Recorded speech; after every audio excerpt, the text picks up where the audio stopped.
আসসালামু আলাইকুম। আমরা এখন আছি বিশ্ব ইজতেমা ময়দানে, ব্যথার কাছাকাছি।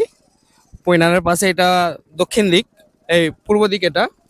এখানে বিগত 6 মাস ধরে বিশ্ব ইজতেমার যে আমরা আয়োজন করেছিলাম আমাদের কমিটির দ্বারা এবং এখানকার বড় বড় আলেম ওলামার দ্বারা, সেটা আজ থেকে অনুষ্ঠিত হতে চলেছে। এবং আমরা এখানে আজকে জুম্মার নামাজ পড়লাম, সাথে আমার সাথী ভাইরা আছে। খুবই সুন্দর একটা পরিবেশ, অনেক দূর দূরান্ত থেকে মানুষজন এসেছে, তাদেরকে আমরা ইস্তেকবাল করেছি এবং চেষ্টা করছি তাদের যেন কোনো সমস্যা বা অসুবিধা না হয়। এখানে লক্ষ লক্ষ মানুষ জামায়াত হয়েছে, ইনশাল্লাহ আরও লোক হবে। এটা আজকে প্রথম দিন, এখনো 2-3 দিন আছে। প্রথম দিন এটা, 5 তারিখে ইনশাল্লাহ দোয়া হবে, শেষ দিন। দেখা যাক, ইনশাল্লাহ আশা করছি এর থেকে 10 গুণ লোক হবে।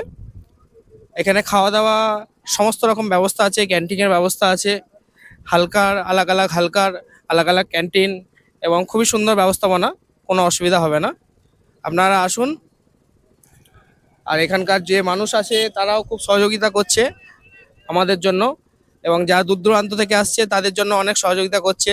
তাদেরকে রাস্তা দেখানো, তাদের ফ্রি পানীয় জলের ব্যবস্থা এবং চা পানের ব্যবস্থা ইত্যাদি সব কিছু দিয়েই এখানকার স্থানীয় মানুষরা খুবই হেল্পফুল।